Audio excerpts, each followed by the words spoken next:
Hey guys, Jessica Schwartz here. I wanted to talk to you today about freelance pricing. One of the biggest questions that I get is how do I price myself as a freelancer? And I think that there are a couple of different ways to approach it, but the three main ways that people price things are an hourly rate, a per word rating, or a project rate. And I'm talking about writing specifically when it comes to per word, but when it comes to hourly or project rates, you're really looking at any freelance industry, whether it's graphic design, marketing, consulting, sales, writing, really anything that you do, you can price yourself on a project basis, on an hourly basis. And then the last and final way outside of per word for writers and editors, hourly and per project, the last is to create a retainer model. And I want to talk to you guys about how I price myself, how I determined it, and how you can use these formulas to price yourself as well. Basically, when it comes to pricing, you're going to talk to clients. They're going to tell you the scope of what they're looking for. You want to make sure that you're asking a lot of questions about timelines, deadlines, what exactly they're looking for deliverables. You really want to make sure that you understand the scope of the project before you're giving pricing, because if they come back and they say, oh, and we also want you to create a whole website for us, obviously that's going to change. Anything that they add is going to change the pricing. So one of the most common ways for freelancers to price themselves is an hourly rate. And that is one thing that I don't do a lot of. Hourly rates for me, because of the way I work, I tend to focus on something really hard for a little bit, take breaks, come back, finish doing something and then leave it for a while, come back and reread it and edit it. So I do kind of like go back and forth between things. And that's just something that's how I work best. And I don't like having to keep track of my time. So I don't do a lot of per hour rates. When it comes to per word rates, I do quite a bit of that, because when it comes to editing a book or writing a simple, just like one blog post or article, that's just the easiest way to write it, is to price it as a per word. So if someone comes to me and says, hey, I want an article, what do you charge? And I say, oh, I charge 14 cents a word, then they can use that information to decide whether A, they want to work with me, B, they want to pay that price, or C, if they, how long they want their article to be. So that's one way. And then per project is in a similar way to an hourly rate. I would determine a project rate. So for both hourly, when it comes to creating an hourly rate, what you want to do is determine how much you want to be making per hour. So one way you can determine that is by saying, okay, well, I want to make $5,000 a month. And if I want to make $5,000 a month, which is equivalent to about $60,000 a year for a salary. So if you want to make $5,000 a month and you want to work, let's say, 20 hours a week, you would take 5,000 divided by 80 hours, and I have a calculator right here, divided by 80 hours, and that is $62.50 per hour. So maybe that's how you arrive to your hourly rate. Maybe you want to work full time, and that's the full 160 hours a month, and that would be $31.25 an hour if you want to have a lower rate. If you want to make more than that, let's say you do $6,000 a month and you want to work full time, and that would be $37.50 an hour. But basically, that's how you would determine an hourly rate. You come up with how much you want to be making total and divide it by the amount of estimated time that either that project is going to take or how much you want to be making per hour. Remember that not every hour that you work is billable. So maybe every hour you work for a client is billable, but your company, the paperwork and invoicing and organization and making calls, those things are not billable hours. So you do want to build that into your hourly rate so that you are getting paid for your entire business. And then there is a retainer model, which I'm going to go into in a little bit, but I want to talk a little bit more about how to determine your pricing. So one of the first things I did was I went online and I researched the national average of freelance writers and to see how much people were getting paid. And usually it came down to a per word rating, pricing that was really being reported and how people were describing their pay rates. And what I did was I was looking to go right at the top of the bell curve. You know, with the bell curve, you have the outliers of people who are super cheap, people who are super expensive, and then the average. So there are some positives and negatives when it comes to being too inexpensive or too expensive, and that's something that I think it's important to discuss. Um, if you're too cheap, you may have clients wondering why you're so inexpensive. Is it too good to be true? Is the quality going to be any good? So you want to keep your rates competitive. But on the other end of the spectrum, you don't want to be overly expensive, because then you're going to get people who are just simply priced out because they don't have the budget for that, or they are wondering how you got to that rate. Like, do you have extensive experience and credibility, something that would say, okay, well, this rate is justified. And that's what a lot of clients are looking at, is like, is the rate justifiable for what they're purchasing? And even though I have a lot of experience, I don't like to be on the upper end of the spectrum, because I get more clients being in a more average to slightly above average pricing structure. It works for me, and that's what makes me comfortable being in that range.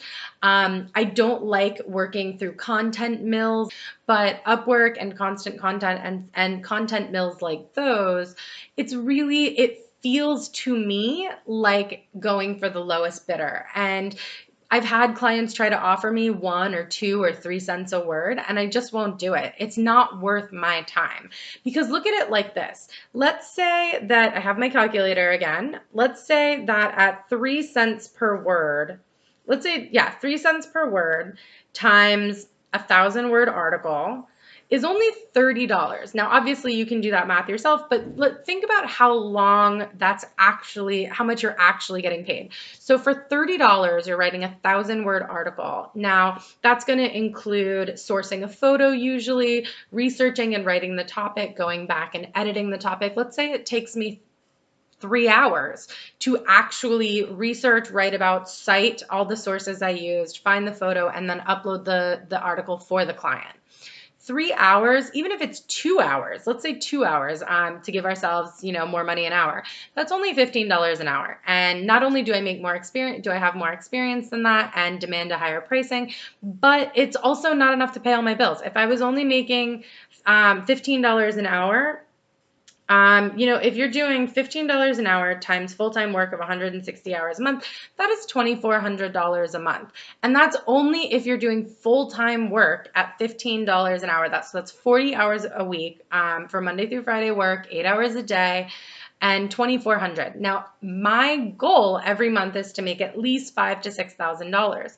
So if I'm spending full-time hours on $15 an hour and I'm only making 2,400, that means I'm going to be working significantly more than full-time in order to make up the difference. So you have to be thinking about it in the wider spectrum of, like, is it worth your time? And for me, the time I'm going to spend doing a 3 cents per word article, because I do good quality work, even if it's not, necessarily getting that expensive, I'm still going to try my best, is not worth it to me. It's not worth my time personally. Now, obviously, that's a personal decision, and I know everybody's different. And when I first started out, I was certainly doing lower prices because I didn't realize how to justify my value and how to really put myself out there and be asking for the prices I deserved. So that is basically per word pricing, is just picking how much you want to be making overall. That's how you get to an hourly pricing, by breaking down, estimating how long a project's going to take, times how many your hours of estimation, times the actual hourly amount you want to be making. There's your project. That's also your hourly rate. For per word, it's usually, for me, I've gone up over time. I'm up to between 12 and 15 cents per word for all just one-off blogs and articles that I do. And then editing, of course, is a lower rate. Typical editing is between 3 and about 8 cents a word. I usually am right in the middle. I do about 5 cents a word. word for when I do editing projects. And that just makes it super easy to give people an estimate. If somebody comes to me and says, hey, I wrote a 50,000 word book, and how much is it going to cost for you to edit? I'm going to take that 50,000 times 0.05, and I'm going to charge them $2,500. So it's just a very easy way to estimate pricing and give quotes and proposals. And then the thing that I do that is a little different is I did try to base my company on a retainer model. So what I've done is I've created a business where when clients come into me and they ask me like, oh, how much does it cost for you to do an article? Instead of giving them a price, what I typically do is I actually go to them and I say, listen, I actually have, starting at $1,000 a month, I can do a weekly blog for you and include sourcing photos, citing sources, formatting, uploading to your blog, editing, and putting it out there, as well as like tagging it and doing any keywords that you want included. And that includes research and everything involved. It's really start to finish. Like you just tell me, in a lot of cases, clients aren't exactly sure what topics they want to cover. So I'll kind of come up with topics and get them approved. And in other cases, of course, if something comes up or they see something in the news and they say, hey, I really want this article done, then of course I will do that. So what I like to do is, because a retainer, it's a little bit more secure, it's a little bit more stable. So I'll go in and I'll say, all right, well, it's starting at $1,000 a month, and here's what you would receive, and here's my contract, and I'll put in the link below. I will put where you can access a copy of my contract for free if it's something that you need or you'd like to see it, as well as an article about pricing that's a little less long-winded than this video. But basically, retainer models for me, I feel like I'm able to scale my business faster. I'm able to add clients on and know exactly how much time I have. I know exactly what's expected of me every week from these clients, because I do a one-on-one meeting every week with my monthly clients. But it allows me to build a long-term relationship. So again, they do start at $1,000 a month. I do have clients that are up to $3,000 and $4,000 a month, depending on how much work I'm doing and how many hours a week I'm spending on each client. And it also a little bit depends on what I'm doing, because I don't only blog for clients and I don't only edit books. I do quite a bit of business operations, creating and editing client presentations, doing some operations and like systems, and making sure that things are efficient and have procedures that make sense. I really love the diversity of what I do, which is why I'm able to kind of have this structure. So those are the four main ways of pricing. And so the best way to determine your pricing is to decide overall how much you want to be making every single month or every year, and then break it down monthly, because that's what's really going to allow you to determine pricing that is a livable wage for you.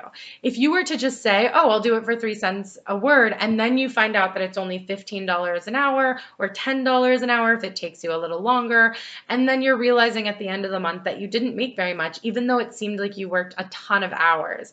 And that's why you have to go in with a very clear idea of what you want to be making overall, and then being able to break that down into an hourly rate. And that gives you the ability to estimate how many hours and how much a project will take. It'll give you an hourly rate for clients who insist on tracking hours that way.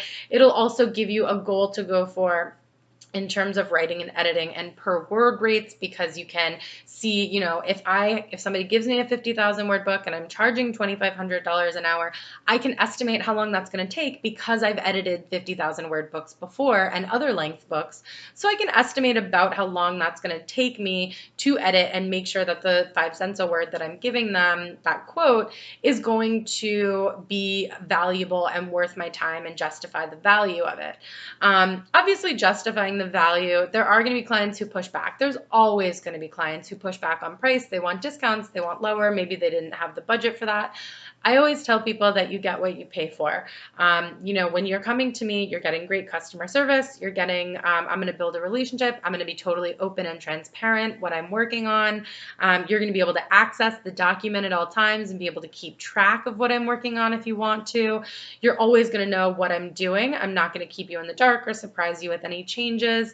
And you're getting high quality work. I have testimonials, I have previous clients, I have writing samples that I can give you, but I know I'm good at what I do. I'm very confident in my writing and editing, and I'm not going to accept very, very low wages when I know my work is worth more and I know I am worth more. So it's just something to really keep in mind, what you're doing and what your worth and your value is.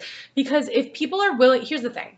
If people are willing to pay for you to write something, then you are obviously a good writer. So you have to be, in order to be an entrepreneur in the first place, you have to be confident in your skills and in your abilities. And in my case, I have to be confident in my writing and my editing and in what I'm doing and my ability to run a business. If I weren't confident in it, then I wouldn't be able to justify pricing. I wouldn't be making any money. I wouldn't be able to successfully market or sell myself. And I wouldn't have a successful business. Like, it wouldn't be profitable for me if I wasn't sure of myself. If I came up to a client and instead of saying, hey, I'm Jessica, I'm a writer, I'm really good at what I do, I'd love to be able to help you out. Instead, if I were coming up to someone and being like, oh yeah, I'm Jessica, yeah, I mean, I'm kind of a writer. I write. That's a very different approach, and it's not going to be as successful because you're not projecting confidence. And if you're not confident in yourself, why should a client be confident enough in you to pay you a competitive rate and get what they need? So just something to bear in mind. And if you guys have any questions or anything about pricing, please let me know. I'm happy to help. And definitely please subscribe. I'd love to hear from you if you have comments. I think I have all of like 8 subscribers. Probably they're related to me, so hi. But I would love to have you. I do some makeup videos. I do freelancing and business and entrepreneurship related videos. And I hope you guys have a wonderful day.